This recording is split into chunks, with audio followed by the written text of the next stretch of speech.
Olá, seja bem-vindo a mais uma série de sabatinas do Jornal Agora, sempre um compromisso com a CID que tem o oferecimento e a OAB sempre apoiando o Jornal Agora, o compromisso de informar você, eleitor, nas eleições deste ano. A sabatina sempre em comando de Gisele Souto. Hoje eu, Bruno Bueno, tenho o prazer de estar aqui apresentando as nossas entrevistadas de hoje. Gisele teve um probleminha e daqui a pouco está de volta. Melhoras para você, Gisele. Hoje nós recebemos a candidata a deputada federal, Laís Soares. Laís, seja muito bem-vinda ao Jornal Agora, a série de sabatinas. Obrigada, Bruno. É sempre um prazer estar aqui. Me sinto em casa aqui no Agora. Melhoras para você, Gisele, querida. Um grande abraço. É isso aí, Laís. Como você bem já sabe, nós temos a primeira parte da sabatina com perguntas feitas pela redação do Jornal Agora. Depois nós vamos para as perguntas das entidades representativas. Podemos começar? Claro. Então vamos lá. Primeira pergunta. Laís Soares. Você tem sido criticada por algumas pessoas pelo valor que recebeu do fundão eleitoral. R$1 milhão, segundo o TSE. Como você avalia essas falas e principalmente esse número? Olha, Bruno, infelizmente as pessoas têm muito preconceito e pouca informação sobre o fundo. Inclusive eu gravei um vídeo recentemente explicando isso para as pessoas. A discussão do fundo eleitoral no Brasil ela tem que ser feita sem preconceito e sem fake news e sem mentira. Antes da existência do fundo público, que se colocou de forma pejorativa como fundão, existia mais corrupção. O fundo público ele surgiu com o fim do financiamento de empresas, com o advento da Lava Jato, para que as empresas parassem de financiar políticos que funcionavam ali como se fosse um office boy, um advogado da empresa ali dentro do Congresso Nacional para atender os interesses dos grandes oligarcas, das grandes empresas. Quando se acaba com o financiamento dessas grandes empresas, se coloca um fundo público, que existe nas principais democracias do mundo. Nos Estados Unidos, na Alemanha, na França, em todos esses países existe fundo público. O problema do Brasil é que o fundo é grande demais, 5 bilhões realmente, num país onde as pessoas estão passando fome, é um escárnio, e esse fundo não chega nas pessoas que estão começando. Eu sou uma exceção. É um milagre eu ter conseguido esse recurso, porque 80% do dinheiro do fundo no Brasil está na mão dos deputados com mandato que estão tentando a sua reeleição pela 1000ª vez. Isso é um dado. Ou seja, o fundo eleitoral hoje no Brasil, além dele ser muito grande, muito maior do que nos países desenvolvidos, que também tem fundo público, que os cidadãos lá nos Estados Unidos, na Europa, na França, na Alemanha também pagam, financiam a democracia, porque se todos financiam a democracia, ela é de todos, se só alguns financiam a democracia, ela é de alguns. Então o problema no Brasil o fundo é muito grande e ele não chega nas pessoas que, como eu, estão começando. Se você olhar a minha declaração de bens que é pública, você vai ver que eu não tenho condição de colocar 50 mil, por exemplo, na minha campanha, como o deputado Domingos Sávio de Divinópolis doou para ele mesmo na campanha dele. Eu não tenho dinheiro para colocar do meu bolso, eu preciso de dinheiro para fazer campanha. Em 2018, eu coordenei uma campanha que custou R$1.200.000 em São Paulo, há 4 anos atrás. A inflação comeu o dinheiro, a gente sabe, nos últimos anos. Infelizmente, no Brasil, campanha de deputado é caro, se você quiser uma campanha competitiva. Agora, as pessoas acham que esse dinheiro vai para o bolso do político. É tudo prestado conta. Se vocês quiserem lá no TSE abrir linha a linha, a gente está gerando emprego, renda em Divinópolis, na região, contratando pessoas, contratando gráficas, levando a mensagem. Gente, no Brasil só tem 3 jeitos de você ser político. Ou você é filho de rico, ou é rico, como no caso, por exemplo, do nosso governador, que é um cara muito rico, conseguiu financiar sua própria campanha, ou você é filho de político, com um sobrenome muito famoso, ou você é famoso, tipo Tiririca. Ou um jogador de vôlei, como a Lila do vôlei e tal. Eu não sou nenhum dos 3. E eu também não sou populista, ou seja, eu não gravo vídeo dançando, inventando coisas, prometendo o impossível. Então eu sou uma pessoa moderada, que tem propostas, que tem projetos, e para que isso chegue nas pessoas, infelizmente isso custa. Não existe, você trabalha com comunicação, não existe a sua mensagem aqui no jornal chegar sem custo. E você está falando desse custo, o primeiro levantamento que o Agora fez, com esses números do fundo eleitoral mostrou que você estava com a média de 500 a 800 mil da primeira remessa, Foi vista essa necessidade de aumentar, de receber mais recursos? Não, o acordo sempre foi de 1 milhão. Na verdade, eu tinha um acordo de mais. O partido me boicotou e tirou esse dinheiro. Eu ia receber mais do que isso, porque era o necessário. A média para um deputado federal ser eleito, declarado no Brasil, é 2 milhões. Declarado. Porque os deputados federais eleitos aí, a maioria gastam 5 milhões, 10 milhões. Só que a população não tem noção de como é feita as campanhas no Brasil. E aí a gente fica numa discussão populista, rasa, Entendeu? Que não é a realidade. É claro que eu sou contra isso, gente. Só que eu preciso chegar lá para mudar. Para eu diminuir o tamanho do fundo, para eu tirar os políticos sábios, para eu tirar esses caras que gastam 10 milhões, eu preciso ser eleita. E eu não vou ser eleita a passo de mágica num país onde ninguém quer saber de política, onde as pessoas não pesquisam os candidatos. As pessoas nem sabem que estão tendo eleição, não sabem o que faz um deputado. Eu estou gastando dinheiro, sabe fazendo o quê? Explicando às pessoas o que faz um deputado federal. Eu gravo um vídeo falando o que faz um deputado federal, coloco dinheiro para impulsionar, para as pessoas saberem o que é que faz um deputado federal. Porque ninguém levou conhecimento para o povo. Por que não levou? Porque não quer que você saiba, que você tenha esse conhecimento para você se emancipar e tomar suas decisões. Então, infelizmente, gente, tem custo. Agora, quero trabalhar para uma reforma política, para que a gente tenha voto distrital, porque a hora que a gente tiver o voto distrital, a gente reduz automaticamente o custo. Porque você reduz a área, né? Então, o voto distrital, o que é? Os deputados vão ser só do centro-oeste de Minas. Então, a gente só vai concorrer aqui nessa área. E aí, você reduz a área de disputa, você já reduz o custo da campanha. O problema hoje é que Minas Gerais é o tamanho da França. E os candidatos muito ricos, das famílias milionárias, como, por exemplo, Ercílio Diniz, do MDB, que está muito próximo dos Azevedos e que está fazendo campanha aqui na cidade, eles botam comitê e gente foi pedindo voto para eles no estado inteiro, nos 853 municípios de Minas Gerais. Você já imaginou quanto que custa isso? Nilton Cardoso Júnior viaja de avião, faz campanha de helicóptero, de jatinho, tem comitê dele no estado inteiro. O povo não tem noção do sistema que eu estou enfrentando. Se eu quiser chegar lá com viabilidade e ser eleita, esse R$1 milhão, quem entende de política fala pra mim assim, nossa, um advogado falou assim, nossa, como é que você vai fazer campanha e ganhar com esse valor? Esse valor para o mercado da política, que é podre, é pouco, entre aspas. É claro que para a população é muito, e eu entendo que é muito. Só que esse dinheiro não está no meu bolso não, gente. Se vocês quiserem, eu abro aqui meu extrato da minha conta, vocês vão ver meu saldo negativo. Esse dinheiro está pagando funcionário. É fotógrafo, é agência de marketing, é gráfica aqui de Divinópolis que está gerando emprego, que eu estou imprimindo coisa a rodo. É gente que está ganhando emprego, que está ganhando oportunidade, não a troco de voto, tá? Porque eu não vou lá e falo assim, vota em mim que eu vou te dar emprego, não. É o seguinte, você é capacitado? Vira e mexe, olha lá no meu Instagram, estamos com oportunidades, estamos contratando. Vira e mexe, a gente está divulgando pessoas para trabalhar com a gente, que a gente precisa de um exército de pessoas, que a gente não gosta de explorar as pessoas, a gente gosta de remunerar, para poder pedir voto. Por que eu remunero as pessoas? Porque eu não faço igual muita gente aqui da cidade fez, Bruno, de falar assim, me apoia que depois eu te dou um cargo. Trabalha pra mim de graça, que depois eu te dou um cargo. Qual que é o combinado com a minha equipe? Tá todo mundo aqui. Não prometi cargo pra ninguém. Todo mundo está recebendo. Quem performar, der resultado e eu achar que tem que continuar no mandato, irá continuar. As pessoas que trabalham comigo hoje não sabem se elas vão continuar comigo se eu for eleito. Entendi, Laís. Vamos dar prosseguimento agora à nossa sabatina. Segunda pergunta elaborada pelo Jornal Agora. No ano passado, você chamou o prefeito de covarde durante o pico da Covid. Isso está registrado. Se fosse eleito, o que teria feito de diferente na condução da pandemia aqui em Divinópolis? Que essa frase foi dita durante a pandemia, por isso a pergunta. Eu acho que ele ficou botando a culpa no Zema, botando a culpa nos outros. Eu acho que é muito fácil colocar a culpa dos outros e não chamar a responsabilidade para si.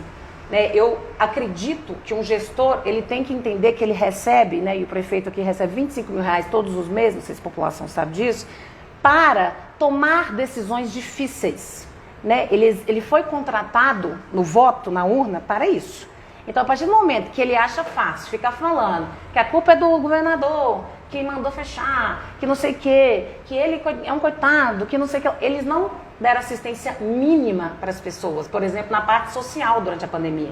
Eu sei de pessoas lá no Terra Azul que procuraram a prefeitura pedindo cesta básica, pedindo auxílio emergencial, vamos dizer assim, alimentar, e eles falaram, não, a gente está preocupado em salvar a vida, a gente está preocupado em acudir outras coisas. Eles foram covardes, sim, porque eles se elegeram com a periferia, falando que eles eram da população mais simples, mas na hora de matar a fome do povo que estava desesperado na pandemia, eles não foram capazes de aprovar um auxílio emergencial municipal que vários municípios no Brasil fizeram. E eu falei várias vezes na imprensa aqui, escrevi artigos, falei, tem que ter auxílio, tem dinheiro lotado de dinheiro no caixa, chegando dinheiro do governo federal. Por que não fez? Isso é covardia. Era o que você teria feito. Com certeza, eu teria feito auxílio emergencial local. Se tivesse que fechar, fechava, mas eu entrava, injetava dinheiro, tanto nas pessoas que perdessem os seus empregos, quanto nos pequenos comércios. Eu não fez nada em relação a isso. Entendi. Só esclarecendo essa pergunta, que a Laís também, a maioria da audiência do Agora deve se lembrar, foi candidata a prefeita em 2020. Vamos à terceira pergunta. Você declara apoio à candidata à presidência Simone Tebet. Já fez inclusive live com ela. No entanto, em um provável segundo turno, que é o que indica as pesquisas com Lula e Bolsonaro, quem terá seu apoio e por quê? As pesquisas, Bruno, hoje indicam que não haverá segundo turno. Né? As pesquisas indicam que o ex-presidente Lula será eleito no primeiro turno. Nesse caso, desse segundo. Então, acho que a gente não precisaria ficar discutindo segundo turno. Se houver segundo turno, eu não apoiarei o presidente Bolsonaro. Trabalho e gostaria muito de ver Simone Tebet no segundo turno, porque eu acho que o Brasil está cansado, né, de ficar nessa luta de vamos eleger o Bolsonaro para tirar o PT, agora vamos eleger o PT para tirar o Bolsonaro. Eu acho que a gente merece algo a mais. E a Simone é isso. Entendi, mas qual você apoiaria no segundo turno? Quem estiver contra o Bolsonaro. Ok. Respondido, vamos à quarta pergunta. Como você avalia as pessoas, os críticos, né, que dizem que você deveria ter sido vereadora antes de tentar ser deputada? Essa pergunta é sensacional. Vamos lá. Por que eu estou na política? O que me levou à política? Vamos recapitular, até porque não é todo mundo que me conhece, então é muito bom ter a oportunidade de falar da minha história. Eu sou aqui de Divinópolis, nascida e criada, filha de um semi-analfabeto, de um pedreiro, lá do Niterói, que é o meu pai, Afonso, que depois virou comerciante, vendedor e tal. Fui fazer relações internacionais na PUC, inclusive hoje eu tive a honra de ir lá dar uma palestra, fiquei emocionada, porque meu pai, o dia que foi fazer minha matrícula na faculdade, ele falou assim, um dia você vai dar palestra aqui, e eu fui lá dar palestra hoje. Então eu tive que ralar muito para crescer na vida, para subir, como todo mundo está aqui. Estudei em escola pública e tal. Fiz uma das melhores faculdades do Brasil, que é esse curso de Relações Internacionais na PUC. Passei numa empresa grande, numa multinacional. Fui trainee nessa empresa, morei em Recife, morei em São Paulo. Fui supervisora de operações dessa empresa. Depois eu saí dessa empresa e fui para um instituto, para uma ONG, de um grande empresário, um dos maiores empresários do Brasil. Trabalhei nessa ONG 3 anos com projetos de impacto social, educação, etc. Depois eu conheci a Tabata, coordenei a campanha dela, fui chefe de gabinete dela em Brasília, me apaixonei pela política e decidi que eu queria ser política aqui em Divinópolis. Que eu queria mudar a minha cidade. Com todo esse repertório, com toda essa carreira, com todo esse currículo, o que eu pensei? Aonde eu vou conseguir contribuir mais na política? E, parênteses, atenção, eu parei uma carreira para me doar e me dedicar para a política. Eu não estou fazendo carreira na política. Então essa história de você tem que começar com vereador, para você indo, isso é para quem quer viver de política, para quem quer fazer carreira na política. Eu não vivo de política, eu me dou para a política, eu vou passar pela política. Então eu parei tudo isso que eu contei para vocês e falei, vou voltar para Divinópolis porque eu quero transformar a minha cidade, quero ser prefeita de lá, porque a minha trajetória me capacita e me habilita para ser uma boa gestora. Eu já era uma executiva, eu já era uma gestora, estava no momento da minha carreira, se eu fosse voltar para o setor privado era para eu ser gerente sênior ou diretora de uma empresa. Então eu falei, neste patamar, eu estou no patamar para ser prefeita. Isso me habilita a ser prefeito. Por isso eu quis ser prefeito, porque eu achei que era onde eu ia agregar mais, onde eu iria transformar mais rápido a vida de muita gente. E as pessoas falavam para mim assim, mas por que você não vai para São Paulo? Você trabalha com uma deputada de São Paulo, que é super famosa, que tem lá em São Paulo vai ser muito mais fácil? Não, porque primeiro que eu nunca procurei o caminho mais fácil, e segundo, que eu amo Minas Gerais e eu quero voltar para minha cidade, que eu tô com saudade e eu nunca fui feliz morando longe daqui. Então por isso que eu quis ser prefeito e não vereador. Entendi. Então agora vamos para a segunda parte da nossa sabatina, sempre com o oferecimento de Assis de Divinópolis e o apoio, claro, da OAB que está junto com a gente. Vamos agora com as perguntas feitas por entidades representativas que estão aqui nesse potinho. Vamos retirar a primeira pergunta.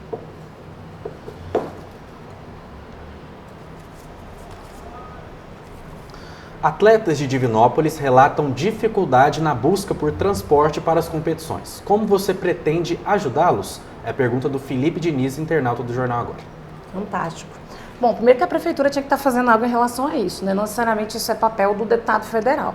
Mas foi muito bom cair uma pergunta sobre o esporte, porque quem já leu meu panfleto, né? Quem não leu, entra lá no meu Instagram, Laís com ZMG para ler, meus materiais e as propostas, vê que eu estou muito focada em levar o esporte para dentro das escolas públicas e fomentar essa agenda de cultura, de educação e de esporte. Por quê? Porque o esporte não é só saúde, ele também é vida, ele transcende, ele traz propósito para o adolescente, para a criança. Dito isso, eu posso investir as minhas emendas, né, parlamentares, a gente sabe que o deputado tem vários milhões ali por ano para ele investir e que geralmente os políticos sauros que eu chamo, os deputados, eles usam aquilo para ficar dando as migalhinhas para a base eleitoral deles, né, para manter os currais eleitorais. Eu não, eu quero fazer projetos bonitos, Bruno, que eu acredito. Então, por exemplo, tem um instituto aqui, tem um projeto social de esporte aqui, vamos colocar recursos para que os esportistas da cidade tenham todo o apoio, não só de transporte, mas todo o apoio que eles precisarem para serem acelerados em suas carreiras, não só para o esporte, mas também para a cultura. Eu estava conversando ontem em Cajuru com uma menina que ela está com o desafio de conseguir se estruturar para a carreira dela de cantora, ela é um super talento, ela está fazendo uma vaquinha para isso, e eu falei para ela que pena que não existe um instituto, né, público, uma fundação que acelere esses talentos, que dê todo o suporte de uma pessoa que quer ir para essa carreira, mas ela não sabe por onde começar, ela não tem dinheiro e acaba ficando uma carreira elitizada, né? No Brasil, competir é algo de rico, né? Você ter acesso aos equipamentos, às viagens, você tem que ter dinheiro. Então, a gente precisa conseguir tornar isso mais acessível. E aí é fazer política pública, desde aprovar lei no Congresso Nacional até enviar recursos, seja para a prefeitura executar, seja para alguma ONG, entidade séria que faça projetos nesse sentido. Agora, eu queria só abrir para fechar aqui, abrir um ponto que é o seguinte: eu sempre brinco, as pessoas que trabalham comigo sabem que eu falo que eu quero ser a deputada do que não dá voto. O que não dá voto no Brasil? Pôr dinheiro em esporte, em educação, em cultura, essas coisas que não são concretas, que você não consegue lá inaugurar, entendeu? Que não é uma ponte, um viaduto, um prédio, um ônibus. Eu quero fazer essas coisas intangíveis, que são transformadoras, mas que não necessariamente você conta ali os votinhos que aquilo vai te retornar. Porque eu não estou preocupado com a reeleição. Eu estou preocupado em fazer história, em deixar legado, em inspirar uma geração, em mostrar o caminho para o pessoal, trazer mais gente junto e pronto, passar pela política, deixar minha contribuição e voltar para a minha carreira, para aquela carreira que eu te contei lá no início, que eu estava construindo e que eu pausei para vir dar a minha contribuição como cidadã, como cristã temente a Deus, que se sentiu chamada a fazer algo por esse país, que está tão decadente, com pessoas que estão sofrendo tanto. Caso então você seja eleita, você não pretende ir por uma reeleição? Deve voltar para a carreira? Não estou dizendo isso, estou dizendo que não é o meu foco ficar na política eternamente e ficar fazendo um mandato pensando na reeleição. Pode ser, eu até conversei com a Cris sobre isso hoje, né? Falei, ai, que preguiça, Cris. Ela falou, Laís, não fala isso, você não sabe se você vai querer ser reeleito ou não. Não sei se eu vou querer ser reeleito ou não. O que me dá preguiça é o povo entra já no dia 1 pensando na reeleição. E aí todas as decisões são tomadas, feitas dessa forma. Eu não vou fazer um mandato pensando em reeleição. E eu trabalhei com uma deputada que fez um mandato onde ela arriscou o mandato dela, porque ela tomou decisões difíceis, contraditórias, polêmicas para a base dela, e ela colocou a reeleição dela em risco, porque ela acreditava naquilo, e ela falou, eu vou tomar essas decisões aqui, mesmo que eu não seja reeleita, porque eu acho que é o certo. Então eu quero entrar para fazer o certo. Se isso custar uma futura reeleição, é porque Deus não quer que eu fique aqui mais, entendeu? Entendi. Então é desapego ao poder. Uma vez eu li um livro que falava isso, da Maria Silva Bastos, que é uma mulher incrível que trabalhou no governo, ela é uma grande economista. O poder exige desapego. E hoje, o que mais tem na política é gente agarrada, entendeu? Que não quer largar o osso. Vamos para a próxima pergunta então, Laís. Das nossas entidades representativas. Essa pergunta vem da Faculdade Pitágoras. Quais são os planos emergenciais da candidata para minimizar os efeitos negativos da aprendizagem na pandemia? Pergunta da Faculdade Pitágoras. Sensacional. Obrigada, Faculdade Pitágoras. Eu nunca vi ninguém preocupado com isso. A gente teve um déficit de aprendizagem gigantesco gerado pela pandemia. Um aluno, Bruno, que entrou no início do ensino médio, no primeiro ano do ensino médio, ele perdeu 2 anos, ele perdeu o ensino médio dele inteiro. Na minha opinião, tinha que ter um plano nacional de recuperação de aprendizagem, com reforço no contraturno. Isso precisa ser articulado com o MEC, com o Ministério da Educação, tem que ser articulado na frente lá da educação, que eu conheço os deputados que fazem parte da Comissão da Educação. Eu quero estar na Comissão da Educação, inclusive, para a gente tentar criar um projeto de lei, uma ação emergencial com o MEC, porque tem que ter reforço escolar. O que é reforço escolar? É você ir para o contraturno, você ir à tarde, voltar para a escola para poder ver o que você não viu direito. Não é sair passando o povo de ano, entendeu? E fingindo que aprendeu. As pessoas ficaram 2 anos, o aluno da rede pública não aprendeu nada. E a criança que estava na fase de alfabetização, já tem estudos que mostram isso, a gente regrediu muito como país no nível de alfabetização. A gente vai ter uma geração perdida. Então o meu plano, né, no nível micro, é tentar recuperar esses adolescentes do ensino médio que já formaram agora no ensino médio, já foi, que o Brasil errou de aprovar eles, como pré-vestibular, pré-ENEM, popular, vagas. Conversei com donos de cursinho para entender, conversei com especialistas na área. Se você ficar 1, 2 anos estudando para o vestibular, você consegue tentar correr atrás do prejuízo. E tem muita gente que quer passar no vestibular e não tem acesso a isso. Então a gente precisa viabilizar acesso a vagas para quem não tem como pagar para esses preparatórios para o Enem. Isso é uma coisa para tentar corrigir, mas isso aí é enxugar gelo. A gente precisa, na verdade, ter um plano aí de reforço escolar. E, na verdade, a gente tem que ter um choque na educação urgente, né? A educação precisa de um choque, porque a educação no Brasil não está dando conta. Os alunos não aprendem, a evasão escolar no ensino médio é gigantesca. Eu não sei se você sabe, mas tem estudos que mostram que o ensino médio no Brasil não agrega valor. Então, o jovem fazer ou não fazer ensino médio faz diferença nenhuma na vida dele. Ele não aprendeu nada, entendeu? Então, a gente precisa correr atrás disso. Falei muito, porque é minha área. Desculpa, Bruno. Vamos para a última pergunta. Então, o tempo voa, Laís respondendo as nossas perguntas. Vamos para a última pergunta das entidades representativas. Quais valores o candidato acredita que o seu eleitor quer ver o seu representante defender? A pergunta da faculdade UNA. Comprometimento com a ética, né, com a honestidade, com a transparência, democracia, diversidade, diálogo. As pessoas que votam em mim, que me conhecem, que me acompanham, que me seguem, sabem que eu sou muito respeitosa com quem pensa diferente. Eu tenho muita facilidade de construir, seja com alguém de esquerda, de direita. Eu me considero uma pessoa muito moderada, muito democrática, né? Radical de centro, centro democrático. Então, isso é o que o Brasil precisa, urgente. E lá no Congresso Nacional, eu vou ser uma articuladora, eu vou ser uma pessoa que vai unir os outros deputados em torno da educação, em torno de correr atrás desse déficit de aprendizado, porque isso aí não tem ideologia. Não é possível que o cara, do PSOL até o Novo, passando pelo PSL, passando pelo PT, não é possível que todo mundo não concorda que a gente tem que ensinar português e matemática bem dentro da escola. Então, união, diálogo, moderação, bom senso, resultado, ética, né, abertura ao diálogo, isso são os valores que as pessoas vão esperar de mim. Excelência, porque as pessoas sabem que tudo que eu faço bem feito. Então, esses são os valores que eu acredito que os meus eleitores esperam. Tá certo, Laís, muito obrigado pela sua participação. O tempo passou correndo e agora você tem 30 segundos para suas considerações finais. Bom, gente, eu queria pedir para todo mundo que está vendo essa entrevista uma chance para mostrar que eu sou diferente, para mostrar que a gente pode mudar a política. Eu sei que você está cansado de política, mas ela pode ser muito melhor. A gente não consegue viver sem a política, ela faz parte da nossa vida como o ar que a gente respira. Então me dê essa chance para mudar as coisas.